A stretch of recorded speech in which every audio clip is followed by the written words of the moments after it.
Caríssimos irmãos e irmãs, a Igreja, em sua infinita sabedoria, nos concede durante o ano litúrgico 2 tempos propícios para a penitência, para a reflexão, para a conversão, tendo em vista a vivência dos 2 grandes mistérios que nós somos convidados a introjetar na nossa vida enquanto cristãos. A encarnação do Verbo, o Natal do Salvador, como transbordamento do amor de Deus pela humanidade. E a Páscoa da ressurreição do Senhor, que é a maior certeza da nossa fé.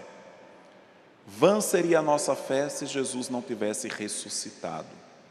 Se Jesus não tivesse ressuscitado, não teria sentido nós estarmos aqui celebrando a palavra e celebrando a sua presença no pão consagrado e partilhado.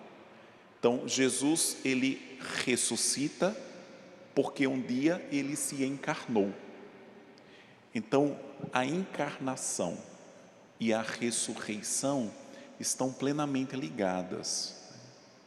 Então, esse espaço entre a manjedoura e o túmulo vazio é um espaço dentro do qual nós somos convidados a nos inserirmos e tomarmos lugar na missão do advento do reino de Deus.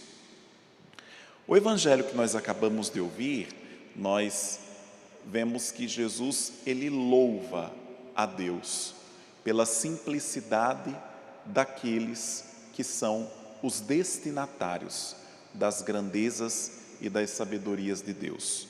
Eu te louvo, ó Pai, Senhor do céu e da terra, porque escondestes essas coisas aos sábios e inteligentes e revelastes aos pequeninos. O tempo do advento, dentro do qual estamos inseridos, é esse convite insistente para a penitência, tendo em vista uma sincera conversão, para fazermos a experiência e celebrarmos este mistério da encarnação do Senhor. Entretanto, o evangelho de hoje nos traz um elemento novo e por isso essencial para a vivência nessa quaresma de preparação: a simplicidade. Então, se somos simples, se não somos soberbos, somos os destinatários das verdades de Deus. Todos nós somos convidados à santidade. Nós temos exemplos de santos próximos a nós. A nossa avó, a nossa mãe, o nosso pai.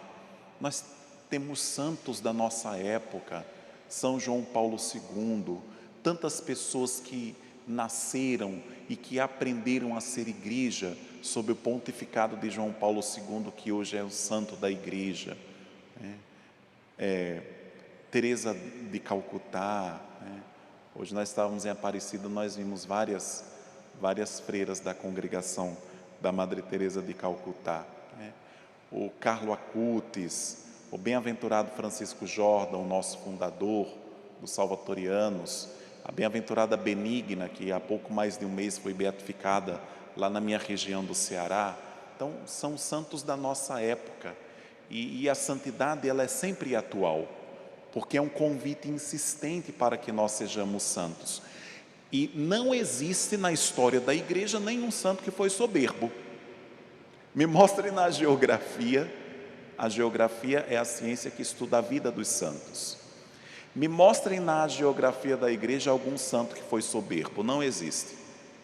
Então, uma das condições para que nós sejamos merecedores da glória de Deus, para sermos santos, é não sermos soberbos, é sermos pessoas simples.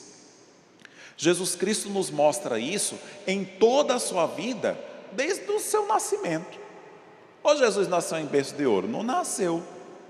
Não tinha lugar para Jesus nascer. Jesus nasceu numa gruta, aonde os animais se protegiam do frio, e ele foi colocado em cima de um recipiente onde se colocava a comida dos animais. A manjedoura era o local onde se colocava a comida para os animais se alimentarem. Então, Jesus, ele nasce na simplicidade, mostrando Para quem ele veio? Para os simples, para os não soberbos. Queridos irmãos e irmãs, estamos no início do tempo do Advento. Então que Deus nos ajude e que nós preparemos bem o nosso coração para bem acolhermos o Senhor, tendo em vista aquilo que eu falava nas missas dominicais que presidi. O tempo do Advento, o tempo do Natal é um convite à memória. Fazemos memória da encarnação do Verbo, quando Jesus nasceu no nosso meio. Mas também nós precisamos ter em vista a perspectiva escatológica. A memória da segunda vinda é um convite à reflexão da projeção da segunda vinda de Jesus. Porque um dia Jesus vai voltar. E aí? Como que vai ser? Que nem no Evangelho de domingo. Nós vamos estar no grupo daqueles que vão ser levados por Jesus para o seu reino, ou no grupo daqueles que serão deixados? Então, esse tempo de sincera conversão e de penitência, o tempo do Advento, é para nós refletirmos acerca disso. Quando Jesus estabelecer plenamente o seu reino, será que vai ter espaço para nós? O que nós estamos fazendo para ter espaço quando Jesus estabeleceu o seu reino? Tá bom? Louvado seja nosso Senhor Jesus Cristo. Para sempre seja louvado. Fiquemos então todos em pé e elevemos os nossos pedidos a Deus.